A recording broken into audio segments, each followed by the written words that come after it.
मित्रों नमस्कार। आपका भारतीय ज्योतिष एवं अनुसंधान केंद्र में स्वागत है।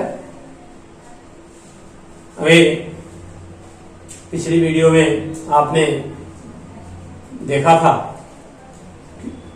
विवाह कब होगा, इससे संबंधित कुछ सूत्र बताए गए थे जो बहुत ही आवश्यक थे। हम विवाह से ही संबंधित कुछ और भी सूत्र बता रहे हैं। लोग अक्सर देखते हैं, अक्सर ज्योतिषियों के पास जाते हैं, विद्वानों के पास जाते हैं, जाकर कहते हैं मेरी शादी कब होगी, शादी से संबंध में चर्चा करते हैं, जानकारी करते हैं। किसी किसी का देखा जाता है कि विवाह 32 वर्ष हो गया, 30 वर्ष हो गया, 28 वर्ष हो गया, शादी नहीं हो रही है। लोग परेशान हो जाते हैं, सोचने को मजबूर हो जाते हैं कारण क्या है। विवाह में देर हो रहा है। बहुत लोगों की ऐसी भी कुंडलियां अभी देखने को मिल रही है जिनकी अवस्था 40 वर्ष तक हो गई है और शादी नहीं हुई है। हम आज ऐसे ही योगों के बारे में बताएंगे, ऐसे ही सूत्रों के बारे में बताएंगे जिनसे हम जान सकेंगे कि हमारे विवाह में विलंब क्यों हो रहा है। विवाह में विलंब के कौन कौन से कारण हैं, कौन कौन से योग हैं, किन किन स्थितियों में विवाह विलंब से होगा, इसके बारे में आपको जानकारी मिलेगी। सप्तम भाव चूंकि जो विवाह है, विवाह संस्कार है, सप्तम भाव विवाह से संबंधित है और विवाह संस्कार 16 संस्कारों में सबसे महत्वपूर्ण संस्कार है।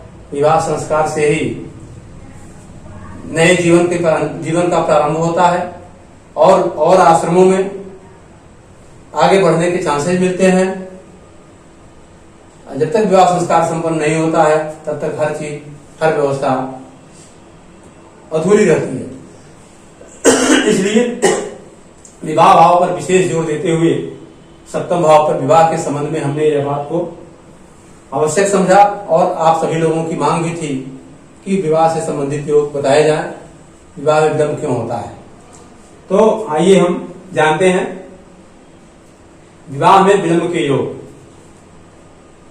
देखिए, कुंडली में द्वितीय भाव और सप्तम भाव विवाह में विशेष योगदान देते हैं। सप्तम भाव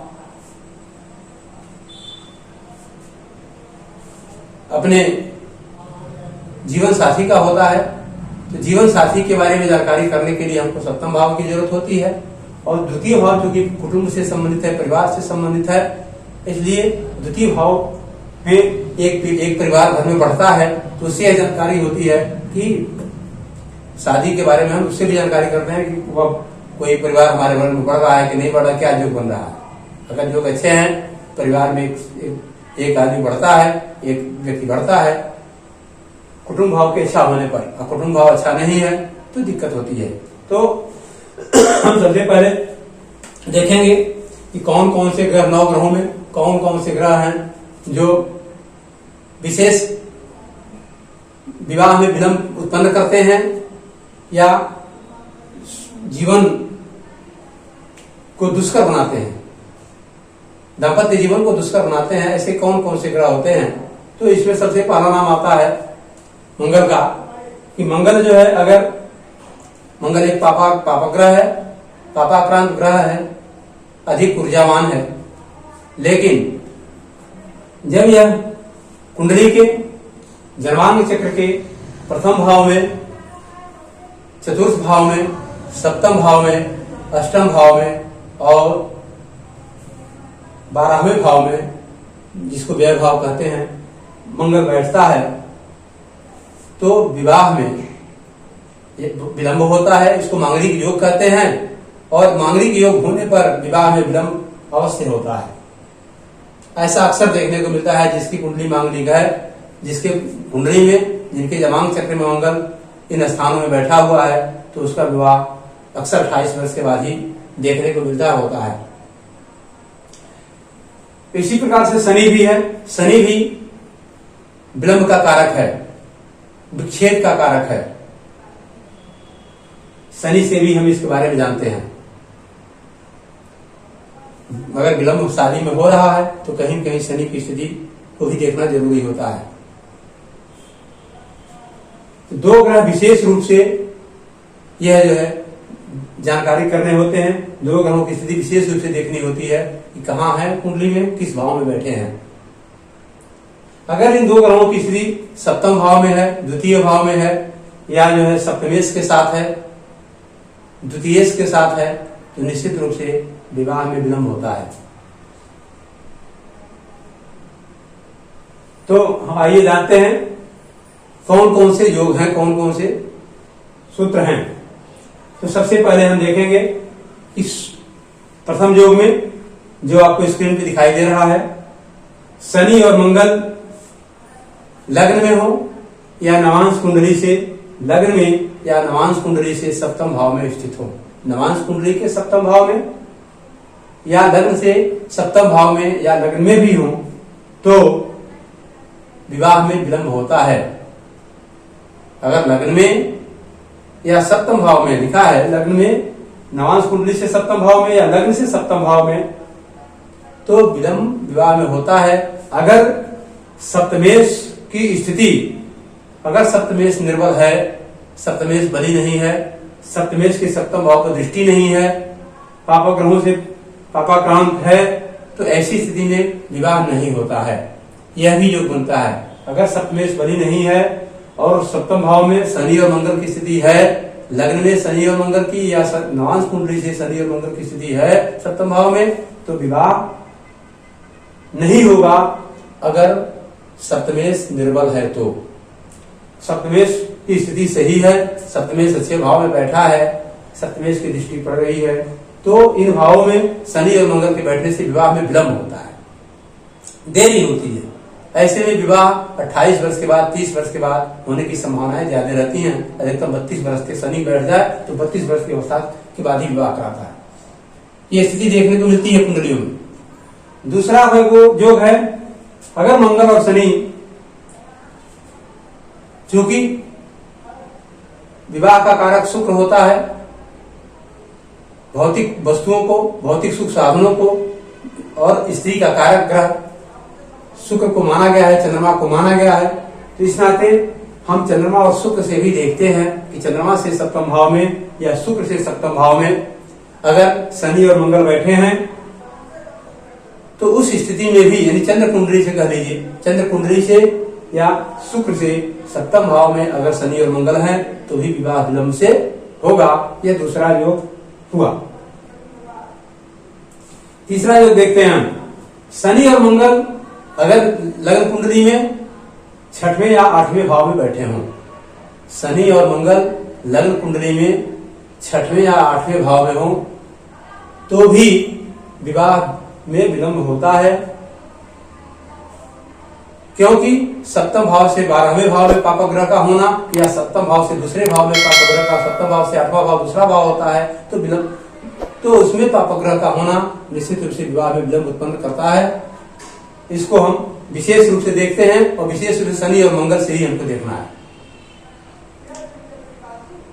शनि और मंगल शुक्र और चंद्रमा से सप्तम भाव में स्थित हों तो विवाह विलंब से होता है। शनि और मंगल 6वें या 8वें हों लग्न कुंडली में, तभी विवाह विलंब से होता है। यह तीसरा योग हुआ।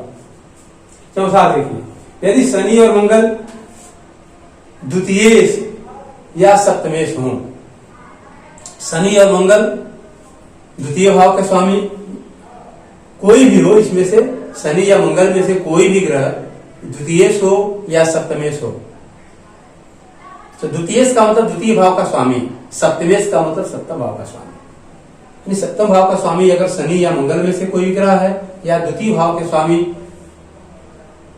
दोनों में से कोई ग्रह है तो निश्चित रूप से विवाह में विलंब होता है। यह चौथा योग हुआ।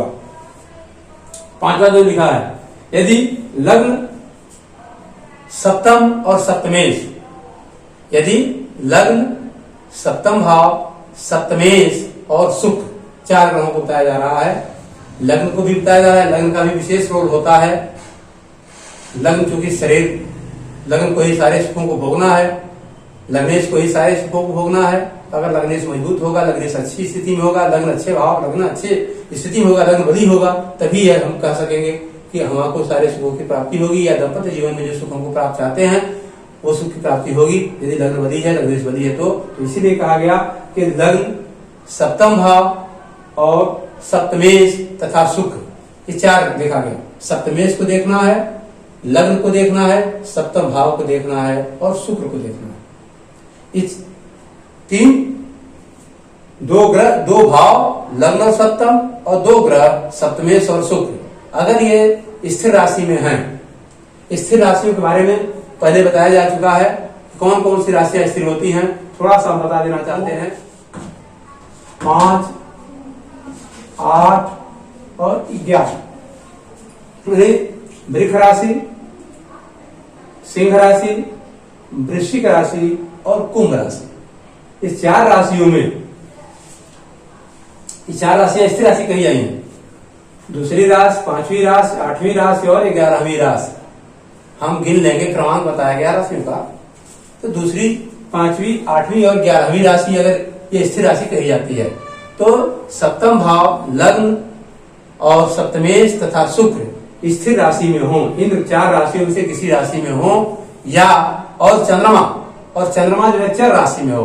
चर राशि का मतलब है ये पहली राशि यानी मेघ, फिर कर्क, फिर तुला और मकर, ये चार राशियां चर राशि हैं।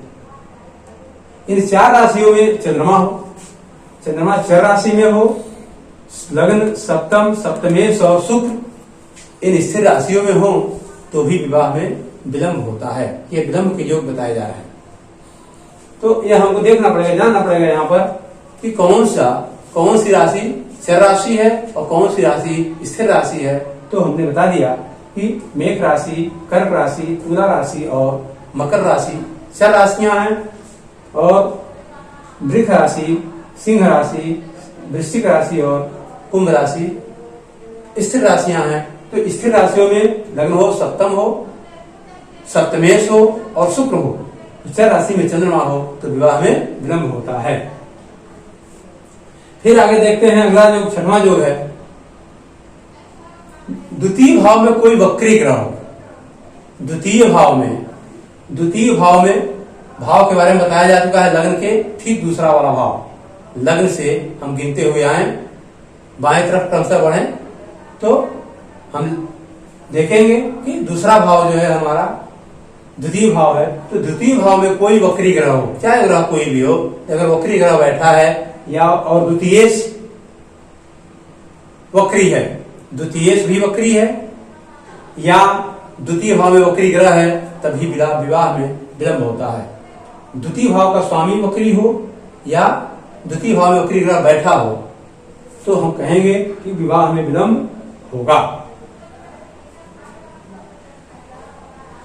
द्वितीय भाव अगला योग है सातवां, द्वितीय भाव पापग्रस्त हो, यानी दूसरे भाव में मंगल बैठा हो, शनि बैठा हो या राहु बैठा हो, या सूर्य भी पापग्रह में गिना जाता है, तो सूर्य बैठा हो। अगर पापग्रह कोई द्वितीय भाव में बैठा है और द्वितीयेश व्यय भाव में बैठा है, द्वितीयेश व्यय भाव में जाकर के 12वें भाव में बैठा हो और ये भाव पापग्रस्त हो, द्वितीय भाव पापग्रस्त हो, पापाक्रांत हो, ऐसी स्थिति में भी विवाह में विलंब होता है।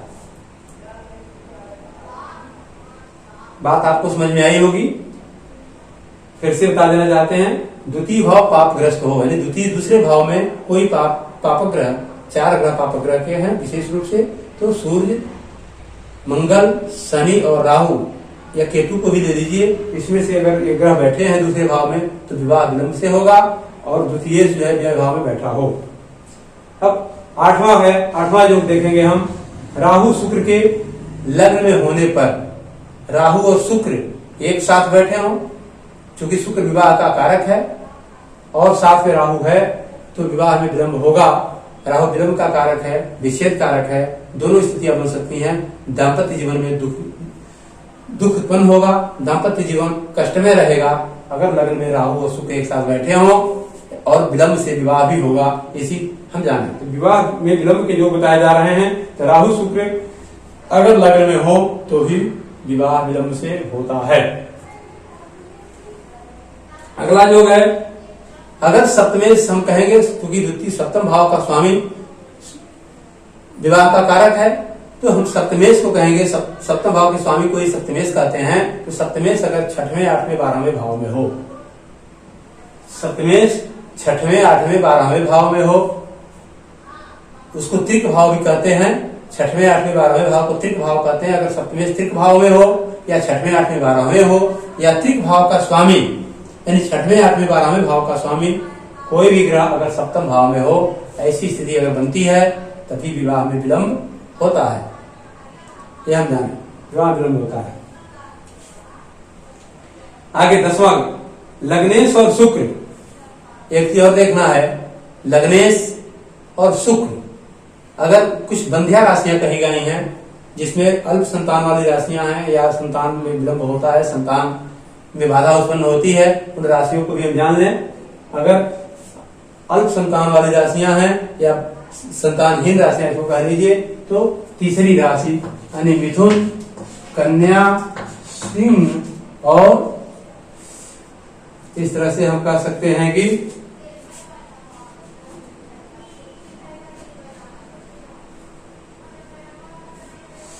तीन राशियां हैं। हाँ, मिथुन, कन्या और बुध, ये तीन राशियां हैं। तो भी हम जो है कहेंगे कि इसमें जो है अगर विवाह तीन राशियों में, मिथुन में हो, कन्या में हो, सिंह में हो, और एक चीज कहें धनु राशि में, हम पहले धनु राशि में, धनु राशि को भी इसमें माना जाता है। तो लग्नेश और शुक्र अगर मिथुन में, कन्या में, सिंह में या धनु राशि में हैं, तो ऐसी स्थिति में विवाह विलंब से होगा।